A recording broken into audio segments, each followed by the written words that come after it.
prosterner devant la face du roi. Quelle joie que d'avoir un maître parfait comme toi.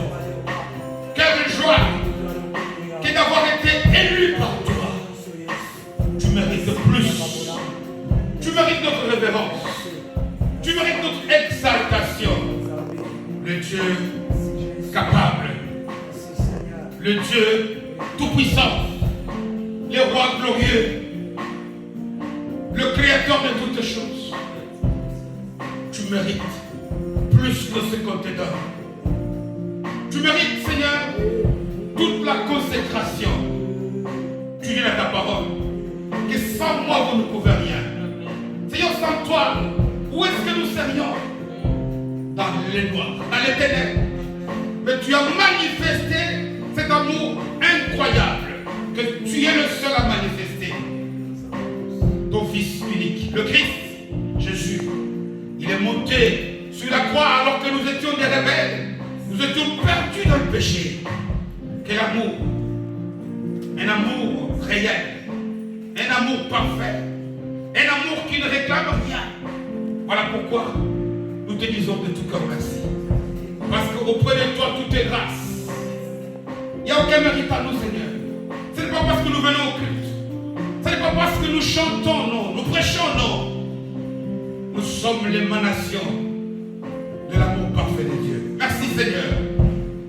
Parce que tu as créé la première partie de ce culte de célébration. La célébration au roi. Et maintenant, voici le temps où nous voulons t'entendre nous dire un mot. Parle, Seigneur. Parle, Seigneur. Tu as dit sans moi. Ça veut dire aussi que sans ta parole, nous ne sommes rien. Ta parole nous éclaire. Ta parole nous donne la vie. Ta parole nous communique la guérison, opère des miracles, crée des choses. Alors ce temps est pour toi. Nous savons, Jésus, que c'est toi qui es vivant. Nous savons que le focus est sur toi. Nos cœurs sont tournés vers toi. Parle. Dis-moi, mon frère. Dis-moi, ma soeur. Des mots de témoignage. Des mots qui viennent de toi. Nous soumettons ce temps à ton règne. Le règne du roi des rois. Le règne de celui qui a sur le trône. Celui qui règne à jamais d'éternité à l'éternité. Celui qui mérite la gloire, la célébration, les cris de joie. C'est Jésus le Christ. Le roi le plus de gloire. Le Seigneur le plus de Seigneur. Le Dieu parfait. Le Dieu qui n'a jamais changé. Qui est comme toi. Merci Seigneur Jésus. Amen. Amen. Amen. Dans son palais tout s'écrit. Dans son palais tout s'écrit. Ah, même les marquages aussi. Dans son palais tout s'écrit.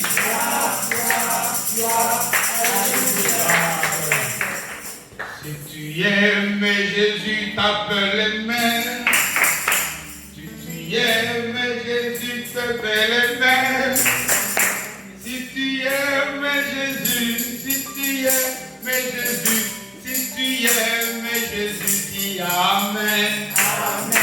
Allez, Amen au Seigneur Jésus. Acclamons-le encore très fort. Acclamons pour le roi de tous les rois. Pour celui qui a sur le trône de gloire. Celui qui nous a renouvelé encore ce matin, ce dimanche. Le deuxième jour, l'avant-dernier dimanche, le 8e mois de l'année. Il nous a renouvelé par sa grâce, son souffle de vie. Ceux qui avaient compris cela, disait le psalmiste, il dit aujourd'hui est un jour nouveau, un jour du Seigneur, qui soit pour nous l'objet de toute l'excellence qui peut venir de nous. En tout cas, bienvenue à chacun d'entre nous. Et je nous souhaite à nous tous un bon appétit. C'est la parole de Dieu que nous allons manger, qui nous donne la vie et qui fait que moi et toi nous puissions vivre réellement la vraie vie. Et aujourd'hui, ce matin, encore ce midi, donc ce dimanche, le thème de notre message est une question que Dieu pose individuellement à chacun d'entre nous. Une question. Et chacun dans son cœur doit donner une réponse sincère au Seigneur à cette question. Il nous dit quoi? Qui t'a appris ces choses? Derrière le mot choses, j'aimerais que chacun d'entre nous puisse y placer tout ce qu'il veut. Dans nos têtes ici, il y a beaucoup de choses que nous savons. Des bonnes choses et des mauvaises choses. Qui te les a apprises? Et nous allons voir que c'est une question fondamentale. C'est une question essentielle. C'est une question terrible que le Seigneur te pose, que le Seigneur me pose. Une question à laquelle chacun d'entre nous doit tenter de donner une réponse exacte. Nous vivons beaucoup de choses. Nous traversons beaucoup de déserts. Nous connaissons parfois, nous sommes les premiers à accuser des gens. Si ça ne va pas, c'est à cause de tel ou de tel. Si je n'ai pas ceci, c'est à cause de tel frère, de ma famille, de l'église. J'ai ceci à cause. Nous allons voir que très souvent, dans beaucoup de situations, même si je nie pas le fait que nous sommes aussi parfois, nous pouvons subir, nous sommes des victimes parfois des choses qui peuvent provenir des autres. Mais dans la majorité des situations que nous vivons, nous sommes responsables de ce qui nous arrive. Amen. Il y a beaucoup de choses que nous vivons. Il y a beaucoup de situations que nous traversons. Je dis bien, en bien ou en mal. Et nous allons voir que nous en sommes très certainement responsables. Pourquoi est-ce que nous voulons avoir la réponse à cette question? Depuis la reprise de nos cultes, le Seigneur nous a parlé. Il nous a même rappelé des choses que nous savons. Dans l'alliance dans laquelle nous nous trouvons maintenant, l'alliance que lui-même appelle une alliance avec des promesses meilleures. Il est impossible que nous puissions vivre une vie aussi difficile. Il est impossible que nous puissions parfois souffrir pour des choses dont il est écrit que Jésus a tout porté sur la croix. Et nous avons compris que nous devons chercher à comprendre pourquoi. Parce que moi, personnellement, je vis cette vie. Et je sais que c'est le cas de chacun d'entre nous ici. Nous devons manifester la vie. Parce que si Jésus est mort et qu'il a vaincu la mort, il est ressuscité. Si nous avons cru en Jésus, qu'il est notre Seigneur et notre Sauveur, par l'œuvre achevée de Jésus, nous devons retrouver la vie qui était celle d'Adam et Ève avant le péché. Parce que cette vie-là qu'il veut nous donner. Parce que Jésus est venu réparer la chute. Il est venu effacer l'ordonnance qui nous condamnait par le péché d'Adam et Ève. En réalité, quand nous lisons la parole de Dieu, Adam et Ève, et même tous les êtres célestes qui ont existé avant la chute, ils ne priaient pas pour avoir des choses. Ils ne jeûnaient pas. Il n'y avait pas de souffrance. Et toutes ces interrogations-là, nous les avons dans nos têtes. Parfois, si nous avons des partages et qu'on nous dit de poser des questions, on ne pose pas. Alors que ce sont des questions qu'on doit poser. Comment se fait-il? Jésus est venu. Jésus est mort. Il est ressuscité. Nous l'avons reçu. Nous avons dit qu'il vit dans nos cœurs. Il est Seigneur. Il règne. Nous le louons, nous le chantons, nous rendons des cultes tous les jours. Mais qu'est-ce qui fait que si réellement il nous a donné la vie nouvelle, le nom de l'Église, s'il nous a donné la vie d'avant la chute, pourquoi alors nous continuons toujours à manifester des difficultés? J'ai déjà abordé une partie de la réponse à cette question. Vous savez, il y a des gens qui ont quitté l'Afrique, suis pas en train de dire que l'Afrique est mauvaise. Non. Et qui vivent ici depuis des années. Mais si tu le regardes, il a exactement la même vie qu'Afrique. Le problème, c'est l'Europe. Non. Le problème, c'est la personne. Il y a des gens qui vivent ici. Il y a des gens qui vivent ici en Belgique. Mais quand tu le regardes, tu dis, mais tiens, toi, tu es au Mali ou quoi? Il y a des quartiers. Si on te transporte dans ces quartiers ici, non loin de nous ici, tu vas à Bruxelles, à Matongué, tu ouvres les yeux, si on ne t'a pas montré, tu dis tu es à Bruxelles. Pourtant, il est à l'Europe. Le problème, ce n'est pas l'Europe. Le problème, c'est que tu vis quelle vie en Europe. Le problème, c'est que nous devons chercher maintenant à nous adapter à la nouvelle culture ici. C'est à nous de nous conformer à la culture. C'est une question qui doit préoccuper chacun d'entre nous. Je nous ai posé cette question ici. Nous précipitions, les jeunes, vous n'en êtes pas au courant. Nous, quand nous étions chez nous pour aller à l'école, dès que il y avait des camions qu'on appelait des fouleurs. Ça transportait déjà, qui faisaient des transports en commun. Tu peux être à l'arrêt depuis 2 heures. Mais pour le plan de place à bord de ces fouleurs, tu dois être le plus fort. Mais aujourd'hui, depuis qu'on est ici, on ne le fait pas. Qui nous l'a interdit? C'est la culture ici. Mais qui m'a appris cette culture? C'est moi. Amen. Nous devons donc comprendre que notre mentalité doit changer. Parce que quand on parle de la culture, il s'agit des habitudes, des manières d'agir, de vivre, des manières de faire les choses qui sont acceptées par la majorité dans une communauté quelconque. Si je peux définir en tant que ça, la culture. Il y a des choses, lorsque nous venons à l'église, il y a la culture de l'église. Sinon, ça ne marche pas. Lorsque nous allons au travail, il y a la culture du travail. Et lorsque nous venons dans le royaume, il y a la culture du royaume. Il y a un pas que moi et toi nous devons franchir.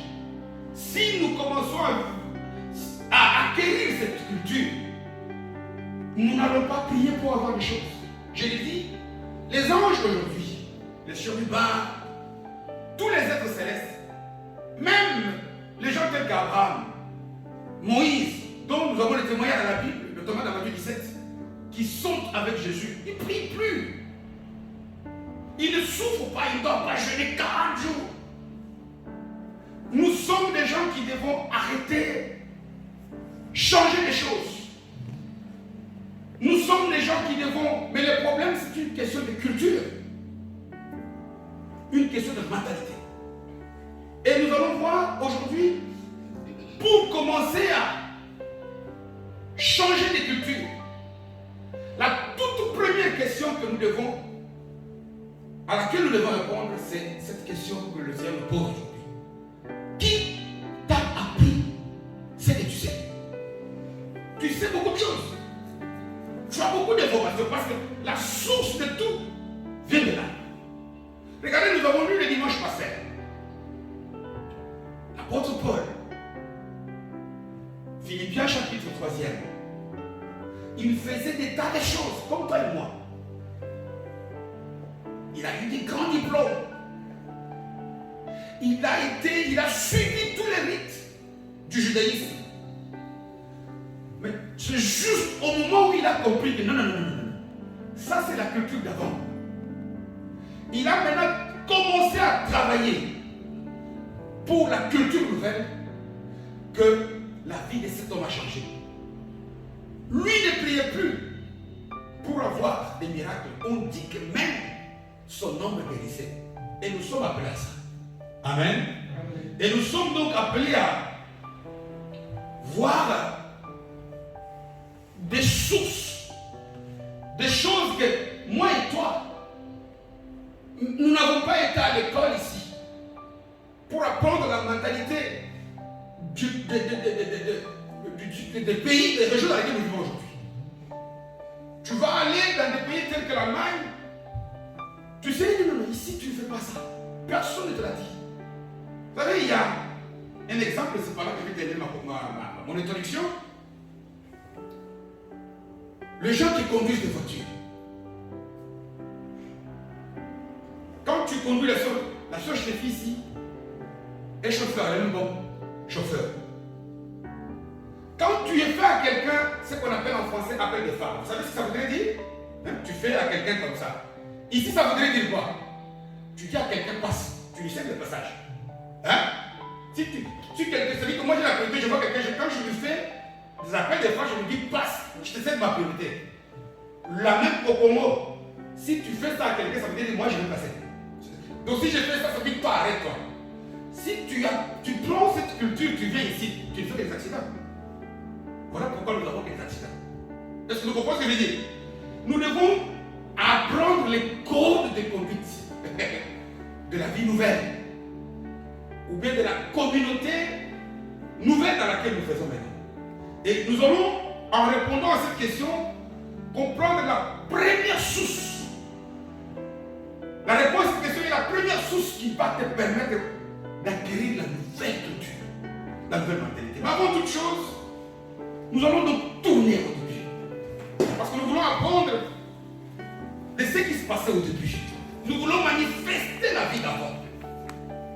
Et nous devons savoir qu'est-ce qui a empêché les gens de mener la vie d'avant. Genèse,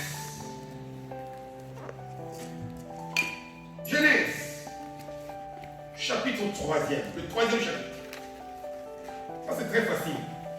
3e chapitre du livre de Genèse. C'est à toi, bien-aimé, c'est à moi, c'est à chacun d'entre nous ici de faire des mentalités. La plupart des choses que nous connaissons de souffrance sont comme des contraventions que nous payons. Parce que nous avons enfreint la loi de Dieu. Parce que nous marchons à contre-courant. Genèse chapitre 3e. J'ai conseillé à tous les bien-aimés de lire tous les chapitres. Mais ici, par la grâce de Dieu, nous allons lire à partir du 6e verset. J'ai la parole de Dieu de Jésus. La femme vit qu'un arbre était bon à manger et agréable à la vue, et qu'il était précieux pour ouvrir l'intelligence. Elle prit de son fruit et en mangea. Et elle en donna aussi à son mari qui était auprès d'elle, et il en mangea. Les yeux de l'un et de l'autre s'ouvrirent. Ils connurent qu'ils étaient nus, et ayant cousu des feuilles de figuier, ils s'enfuirent des ceintures, donc de sorte de pagnes. Alors ils entendirent la voix de l'Éternel Dieu qui parcourait le jardin, vers le soir. Et l'homme et sa femme se cachèrent loin de la face de l'Éternel Dieu au milieu des jardins la face de l'Éternel Dieu au milieu des arbres du jardin. Verset 9. Mais l'Éternel Dieu appela l'homme et lui dit: où es-tu? Il répondit: j'ai entendu ta voix dans le jardin et j'ai eu peur, parce que je suis nu et je me suis caché. 11e verset. Et l'Éternel Dieu dit: qui t'a appris que tu es nu? Qui t'a appris ces choses? Est-ce que tu as mangé de l'arbre dont je t'avais défendu de manger? L'homme répondit: la femme que tu as mise auprès de moi m'a donné l'arbre et j'en ai mangé. Et l'Éternel, verset 13e, Dieu dit à la femme: pourquoi as-tu fait cela? La femme répondit: les serpents m'ont séduite et j'en ai mangé. Parole du Seigneur. Frère Junior, est-ce que nous pouvons enlever les faits dans le déco? Je crois, verset 6, les faits, l'écho là, hein?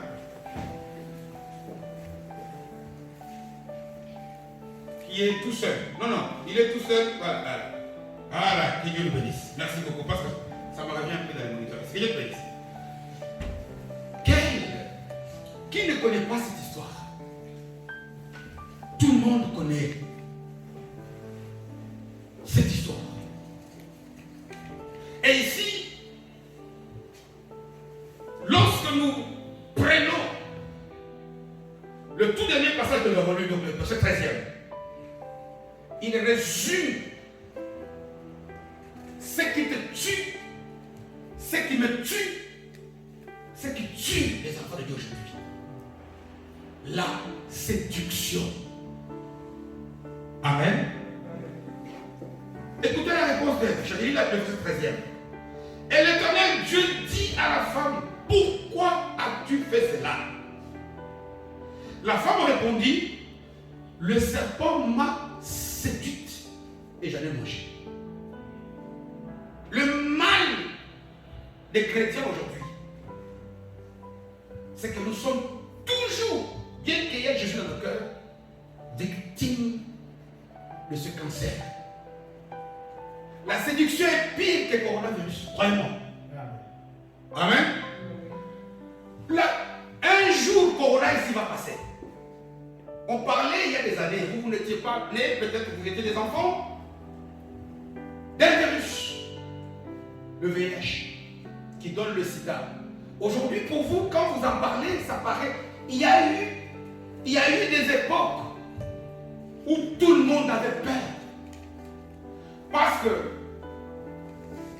le VIH, le virus qui donnait le sida, la maladie appelée sida, était terrible. Aujourd'hui, quand on compare les statistiques sur le 100% des gens qui ont contacté par exemple le coronavirus, il y a peut-être qu'à peine 2% des gens qui décèdent. Amen. Que 2%. Mais le virus, à notre époque, le sida, le VIH, quand vous l'aviez, c'est 100% qui meuraient.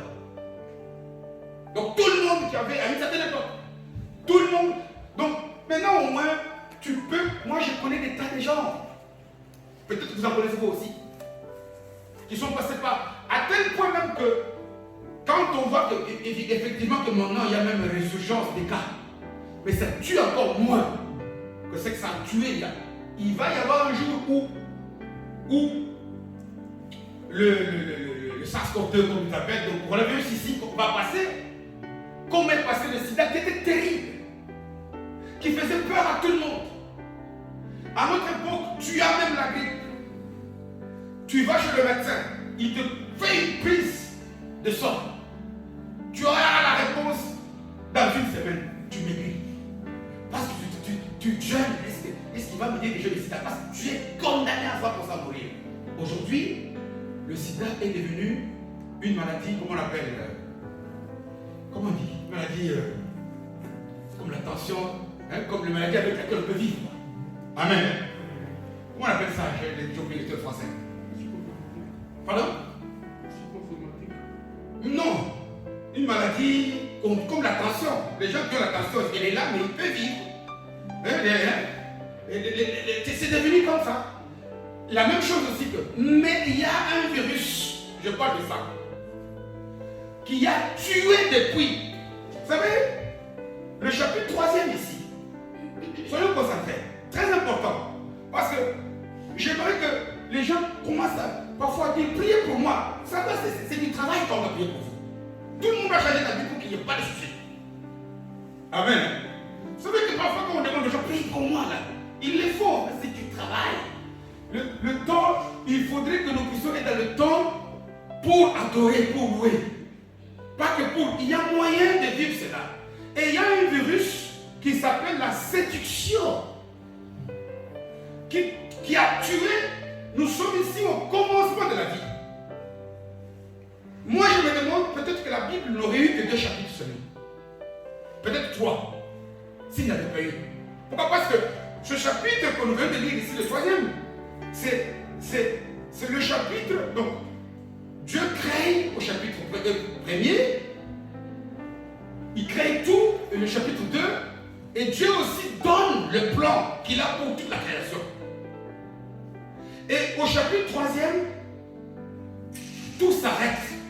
Et du 3e chapitre jusqu'à Apocalypse, ça c'est le plan du Seigneur. Donc, je me dis que si il n'y avait pas eu ce chapitre, la Bible n'aurait eu peut-être que deux feuilles seulement. Tout le monde aurait la Bible à la tête. Amen. regardez la séduction. Comment est-ce que maintenant nous avons du mal à méditer le livre est gros?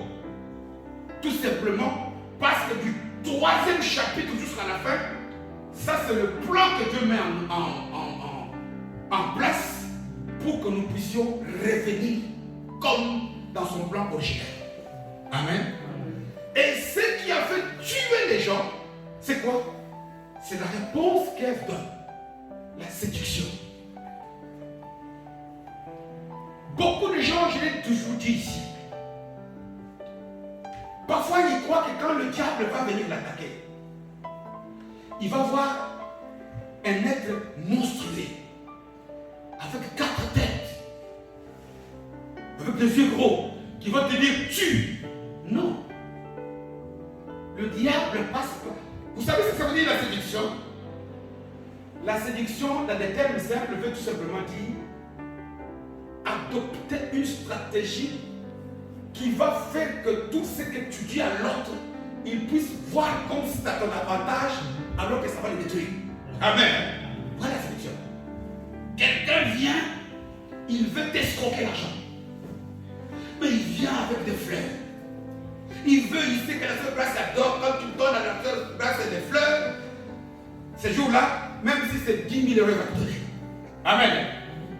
Mais elle ne sait pas que derrière les fleurs là, dès que je lui donne le 10 000 euros, je dis, je fais comme ça, je l'ai vu. Amen. C'est ça séduire. Et c'est ça qui nous tue. Et aujourd'hui, nous allons comprendre c'est quoi la source de la séduction. D'où vient, tant que tu seras séduit, tu souffriras toujours. Amen. Quelqu'un qui va te dire des choses avec amour, c'est bon. Même les choses dire, même c'est difficile. Mais chaque fois que tu seras victime, ça veut dire en allemand Opfer, ça veut dire quelqu'un qui tombe sous le coup d'un malheur. Tant que tu seras victime de la séduction, sache que tu auras du mal à vivre la vie nouvelle. Amen. Pourquoi? Parce qu'aujourd'hui, depuis que ce virus est entré dans le monde, nous n'avons jamais trouvé de vaccin. Et le vaccin, c'est la parole de Dieu d'aujourd'hui. Dès que tu utilises ce vaccin, dès que tu as vaincu la séduction, les portes du séjour des morts n'auront jamais l'avantage sur toi, comme je l'ai dit. Amen.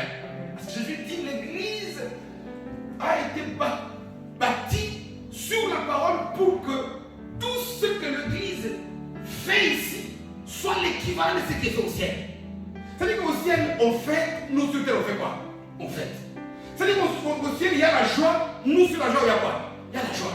Quand on nous voit, on voit ce qui se passe dans le ciel. Est-ce que vous comprenez pourquoi est-ce que l'apôtre Paul appelle l'église, donc la communauté chrétienne?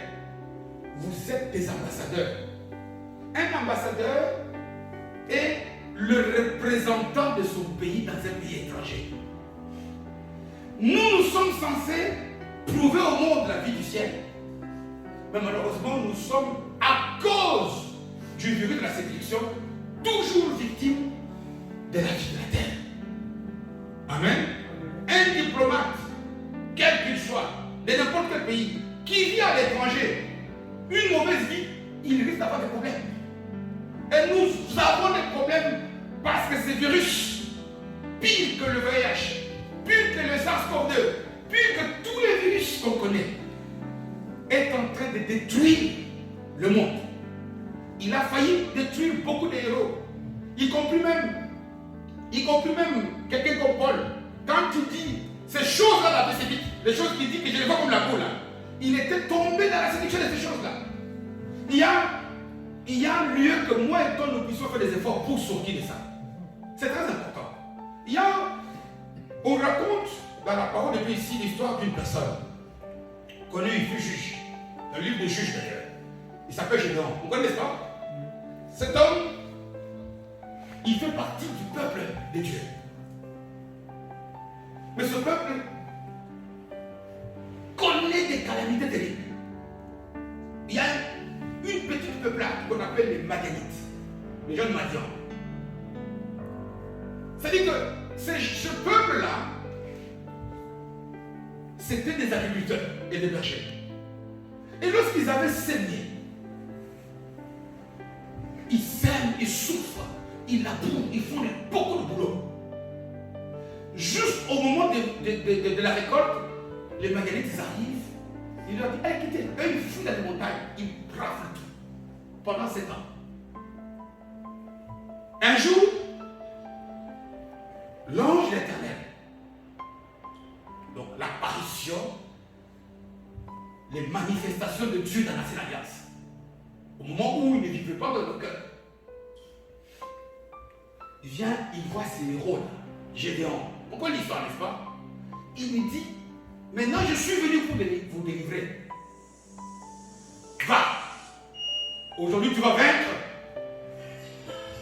les Madianites. Savez-vous ce qu'il a dit? On le lit dans le juge 6. Il dit non. Moi je ne peux pas. Si réellement l'Éternel est avec nous, comment on peut souffrir comme ça? Amen. Il a mis en doute même tous les exploits racontés dans le livre des autres. Si vraiment Dieu avait sorti son peuple, au moins un petit peuple. Voilà pourquoi nous sommes aujourd'hui, le fait que nous tombons victimes de la séduction, nous souffrons. Et quand nous souffrons, on a du mal même à croire que Dieu est et à bien le servir. Dieu veut nous sortir de la souffrance parce que nous ne servons pas Dieu bien.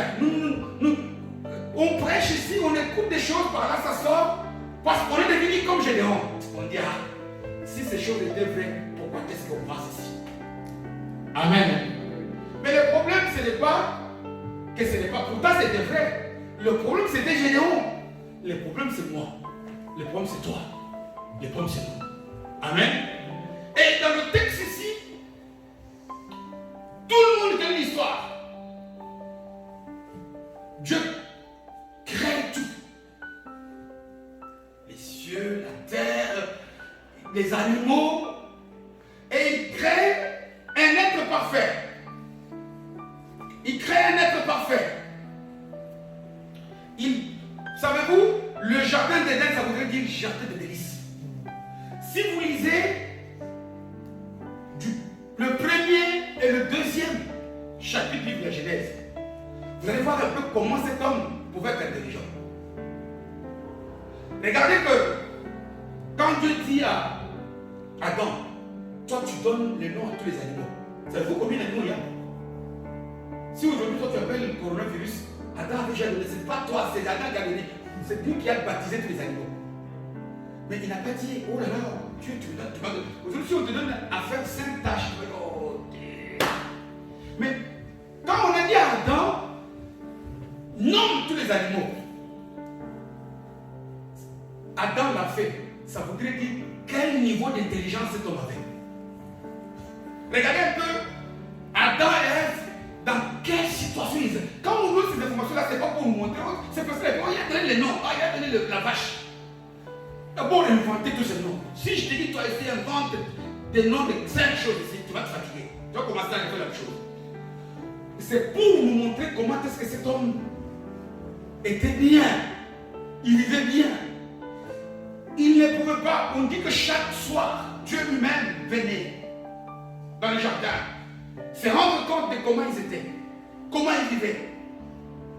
La Bible ne nous raconte pas qu'ils avaient faim, qu'ils étaient malades. Ça n'est pas dit. Et ça n'est pas dit, c'est que ça n'avait pas été. Mais regarde que Dieu leur avait dit de beaucoup de choses que Dieu leur avait données. Il avait placé un arbre au milieu du jardin. Et il avait dit, mangez tout, mais ne touchez pas aux fruits de cet arbre. Et il n'a pas caché. Et il leur a dit, le jour où vous allez manger le fruit de cet arbre, vous faites quoi? Vous mourrez. Mais regardez, il y a le diable qui passe par le serpent, dont on dit qu'il était un animal rusé. Voilà pourquoi je dis, celui qui utilise la ruse c'est quelqu'un qui veut nous séduire. Amen. Nous devons faire attention. Tout ce qui brille n'est pas quoi? De l'or. Nous devons faire très attention. Pourquoi? Parce qu'aujourd'hui l'église, quand je dis l'église, c'est l'ensemble des chrétiens. Nous sommes très frappés par rapport à ce qu'on voit. Quand tu vois des choses comme ça, non, ça voudrait dire ceci, cela. Non. Attention à la séduction. Pourquoi? Parce que le diable utilise toujours la même technique jusqu'aujourd'hui. Il vient, il n'a pas dit Dieu est menteur. Non. Il ne leur a pas dit vous devez désobéir à ce que Dieu a dit. Non. Il a posé tout simplement une question. Dieu a-t-il dit que? Automatiquement, le 6e verset, automatiquement la vision de Ève change. Écoutez comment il commence à faire des pommes. Et vit que l'arbre était bon à manger. Et tous les autres arbres. Et là, comment tu peux voir des yeux que l'arbre, quand on parle de la bonté, ça c'est du goût. Quand on parle de la beauté, ça c'est des yeux.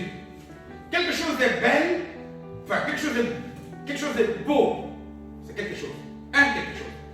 On dit de la chose qu'elle est belle lorsque c'est les yeux.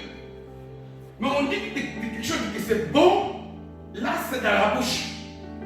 Mais ici, la séduction a aveuglé tellement cette dame, à tel point que des yeux, elle a vu que c'était bon. Elle a compris le goût. Non seulement elle a compris que c'était bon, elle enchaîne en disant qu'il est aussi beau à voir et qu'il était précieux pour vous l'intelligence. Automatiquement, elle a mangé. Et quelle a été la conséquence? Parce que c'est là la clé du message. Parce que tout ce qui t'en connaît.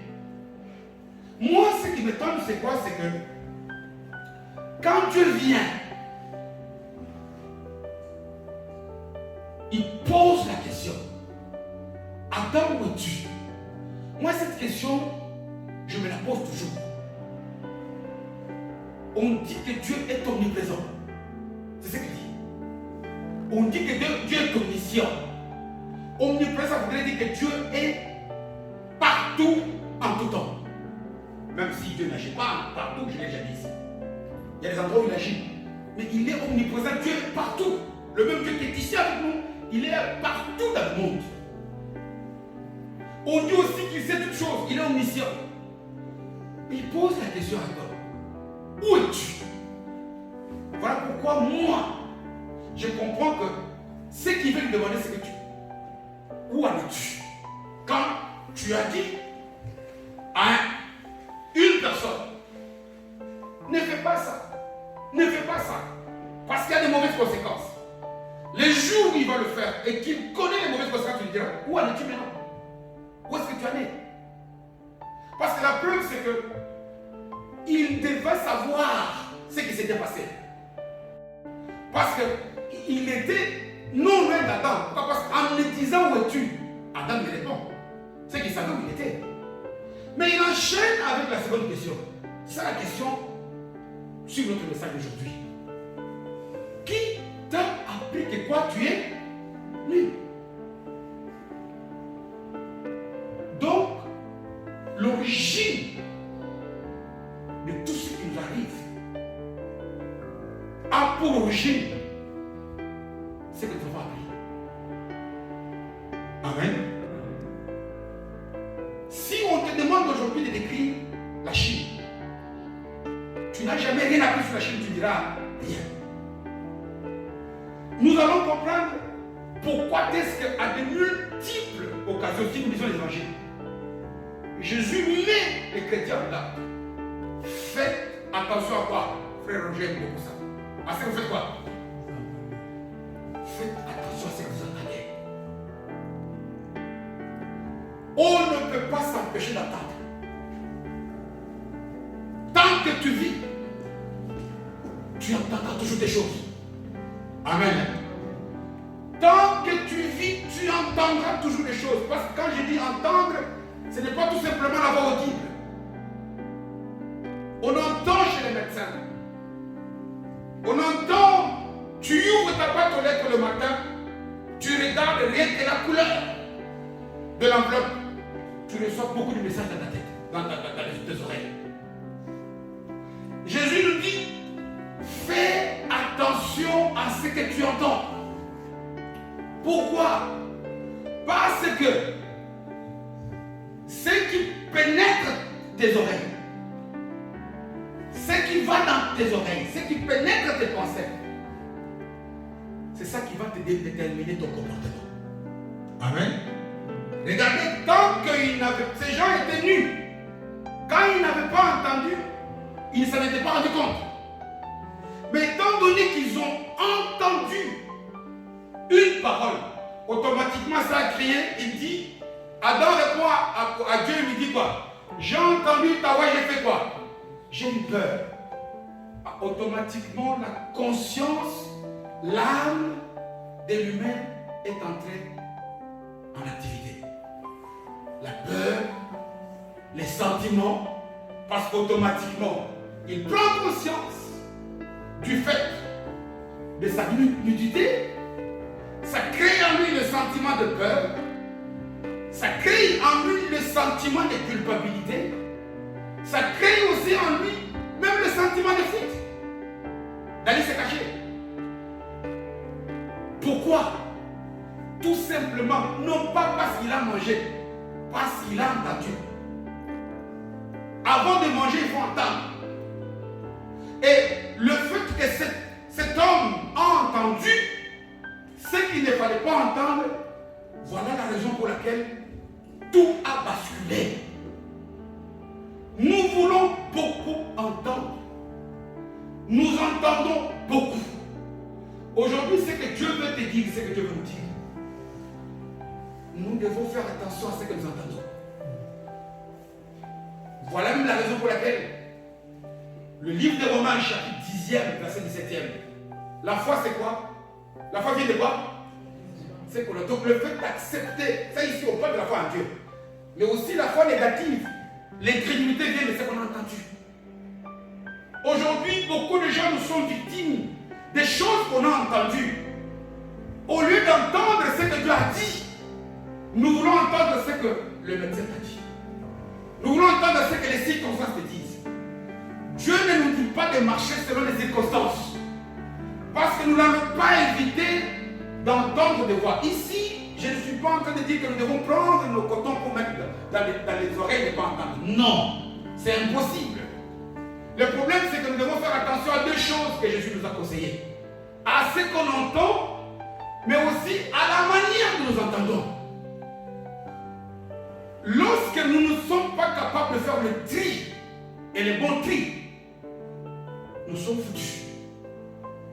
Parce que tout ce qui nous met en difficulté provient de ce qu'on a entendu. Voilà pourquoi tu peux tout faire pour éviter que tu ne peux rien faire pour éviter d'entendre. Mais ce que tu peux faire, c'est des choses que tu vas entendre. Amen. Et nous savons beaucoup d'entre nous ici, il y a des choses parfois que nous avons entendues de nos coutumes. Le problème, c'est qu'est-ce que Dieu a dit. Pourquoi est-ce que nous donnons plus de logique à ce qui les séduit? Tu peux aller n'importe où, on te dit des choses. Tu ne dois pas douter. Mais on dit, quand nous devons devenir des Béréens, les gens des Béréens, quand on dit que ces gens-là allaient vérifier ce que Paul disait, c'est pas parce qu'ils doutaient de Paul, mais c'est parce qu'ils voulaient voir la conformité avec la parole. Je vais chez un médecin, il me dit quelque chose, ça c'est ton travail. Il est même compétent, il est très compétent. Mais je vais aller par rapport à ce qu'il m'a dit, qui était la parole.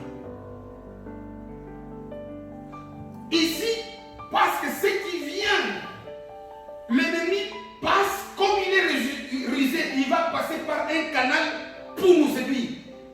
Ça sera un canal en qui nous avons facilement confiance. Ici, il passe par le serpent. Mais c'est parce qu'il savait que par le serpent, ça devait être plus facile pour les humains d'écouter. Aujourd'hui, la difficulté, le premier exercice que tout enfant de Dieu qui m'écoutait ici doit faire, c'est aujourd'hui mettre un filtre dans ce qui pénètre nos oreilles. Nous devons faire attention. Le diable ne viendra jamais te tenir à la main pour te dire vole, vole. Il va créer en toi des circonstances qui vont te séduire pour que toi tu fasses le vol. Le diable ne va jamais te pousser à désespérer. Il passera par une personne qui va te montrer que non, ça c'est impossible si tu ne triches pas. Regardez, il a convaincu le premier couple à pouvoir faire rien qu'une erreur. Et de cette erreur-là, tout est parti de là. Et ça n'a jamais été effacé. Pourquoi? Car lorsque nous lisons la suite de l'histoire de Genèse 13 ici, lorsque Dieu prononce, il dit, toi l'homme, parce que tu as mangé, regarde ce que tu vas connaître comme situation. Il parle à la femme, à l'homme et à la femme, il n'a pas maudit. Il leur a rappelé les conséquences, ce que ça voudrait dire, la mort le jour où vous mangez, vous mourrez. Vous allez rater votre but. Vous vivrez l'un de nous. Regardez un peu la conséquence. Mais lorsqu'il a maudit que le serpent, la malédiction de Dieu a été prononcée sur le serpent qui était le serpent du diable. Il lui dit quoi? Entre autres, il lui dit quoi? Tu vas ramper, tu vas manger la poussière, le fils de l'homme va t'écraser, de la femme va t'écraser la tête, mais toi tu vas lui mordre les talons. Aujourd'hui, quand on parle du talon, le talon est où? Au pied. C'est le symbole pour toi et pour moi. C'est que c'est souvent dans la marche de tous les jours que nous sommes victimes de la séduction du diable. C'est dans notre comportement de tous les jours ici. Comme notre chair a été faite de la poussière, c'est devenu la nourriture sur le plan spirituel du diable. Voilà pourquoi le combat est que chaque fois que nous sommes victimes de la séduction, il va mordre notre chair.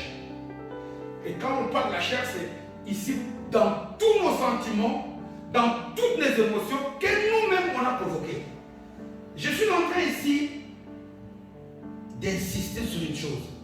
C'est simple. Dieu nous demande quelque chose de difficile. Chacun d'entre nous ici va faire un effort pour bien interpréter ce qui pénètre, l'information qui ressort. Parce que tout ce que tu sais va pénétrer ta pensée. Et c'est ce qui est dans ta pensée que tu vas traduire en acte. Ils écoutent la chose, ça suscite les cerveaux, ils ont peur, ils fuient. Et la fuite, c'est une limite loin de Dieu. En d'autres termes, attention aux informations. Attention ici, j'insiste. Voilà pourquoi il nous est conseillé d'avoir des bonnes compagnies. Voilà pourquoi il nous est conseillé de méditer souvent la Bible. Ça, c'est pour recevoir plus d'informations de Dieu. Parce que c'est la quantité des informations que tu reçois qui vont faire de toi ce que toi tu es. Amen. Si l'ensemble des informations que toi tu as sont bonnes, cet ensemble-là est supérieur à l'ensemble de mauvaises, tu vas bien vivre. Nous vivons difficile. Essayons de mettre Dieu à l'épreuve, il est dit. Si je m'exprime en un terme aussi charnel, essayons un peu de faire les choix comme aujourd'hui et d'écouter de bonnes choses, écouter de bons cantiques. Nous tous ici, au mois de mars, au mois d'avril, lorsque nous étions frappés par les médias qui nous avaient matraqués avec les informations sur le coronavirus, qui n'avait pas peur? Même les chrétiens. Amen. Qui n'avait pas peur? Mais ce matraquage-là était fait exprès pour nous pousser au respect des gestes barrières. Nous devons maintenant passer à la phase des matraquages des bonnes informations. Et les bonnes informations, c'est quoi? C'est la parole de Dieu. Amen. Voilà pourquoi quand il nous dit, quand la Bible utilise le mot méditer, méditer ça veut dire écouter le plus, lire, entendre de bonnes choses. Aujourd'hui, quand si on fait la chirurgie de la tête, du cerveau de la plupart d'entre nous ici, il y a si on compte les 100% d'informations qu'il y a, il y a 90 mauvaises et 10 bonnes. Amen. Il y a chez moi, il y a que des informations négatives. Or, ce sont ces informations-là qui nous poussent à agir comme Adam a managé Ève. Et c'est ça qui fait qu'aujourd'hui encore, nous vivons pour acquérir la nouvelle mentalité, pour vivre la vie de Dieu, pour vivre la vie du commencement, pour éviter de souffrir. Faisons attention à ce qui pénètre nos oreilles. Ici, je ne parle pas des oreilles physiques, je parle aussi des oreilles spirituelles. Amen. Parce que quelqu'un peut être devant moi comme ça, il n'a pas dit, mais il dégage des messages. J'ai dit ici qu'il y a des messages qu'on reçoit même en mouvement à la boîte aux lettres. Il y a des messages, quand quelqu'un vient, il frappe, il rentre comme ça, aïe, tu vois des gens qui sont rentrés. Amen. Il y a beaucoup de coups de fil. Quand ça sonne, Dieu chrétien, tu vas aller au culte. Je ne prends pas. Parce que tu sais qu'il va te réclamer des histoires. Nous sommes victimes de ça. Faisons attention. Nous devons aujourd'hui cesser. Et la première information fausse, ici maintenant je viens dans notre alliance pour terminer le message. La première information fausse que nous devons bannir. Vous savez, si moi et toi aujourd'hui, je vais chez Aldi, je vais chez Colruyt, je vais au GB, je vais, je ne sais pas moi, chez Carrefour. Est-ce que c'est à cause du Carrefour? Non. Je vais au Colruyt à cause des produits qu'il y a là-bas. Je vais chez Aldi à cause des produits qu'il y a chez Aldi. Et c'est ça la première mauvaise information que les gens vont donner à l'église. Les chrétiens aujourd'hui, ils viennent à l'église d'abord pour les produits qui sont à l'église. Pour les guérisons. Pour les miracles. Non. Cette information doit partir. Les miracles, les guérisons, sont les conséquences du fait que l'information, on vient à l'église, Paul nous l'a dit, parce que je veux connaître Jésus, le Christ. Amen. Et puis faire partie aussi de... Relisons ce passage qui va terminer. Colossiens chapitre 3e, non Colossiens, Philippiens. C'est ça qui va conclure. C'est très important, vous devez savoir. Depuis que je suis à l'église, là, je n'ai pas encore ceci. Qui t'a dit, on va à l'église pour connaître Jésus. D'abord. Et ces choses que tu attends sont la conséquence. Du fait chapitre 3e de Philippiens, le verset 10e. Je viens à Christ afin de connaître qui? Christ est la puissance de sa résurrection et la communion de ses souffrances en devenant conforme à lui dans sa mort pour parvenir. Voilà l'information vraie. Les gens qui viennent d'abord à Jésus, c'est pour connaître Jésus, connaître son œuvre, connaître ce qu'il est et travailler d'abord pour devenir semblable à lui. Amen. Parce que nous avons été créés à l'image de Jésus, à l'image de Dieu et à sa ressemblance. Cette information doit être bannie. De venir à Christ pour avoir des produits. Non, ça c'est dans les supermarchés. On vient d'abord à Christ. Regardez cet homme qui avait laissé les produits. Le jour où il a compris, ici, il nous livre, je l'ai dit le dimanche passé, la clé du succès de son ministère. Faisons attention à ce qu'on entend. Amen. Faisons attention à la manière dont nous sommes, à notre manière d'entendre les choses. Parce que tu le veuilles ou non. Ici, Adam et Ève n'ont pas voulu. Ils n'ont pas voulu fuir. Mais automatiquement, lorsque ton âme est touchée, tu vas faire des choses que toi tu ne comprends pas. Amen. Que Dieu t'aide, que Dieu m'aide. Pour que cesse en toi et en moi, cesse en nous l'action du virus de la séduction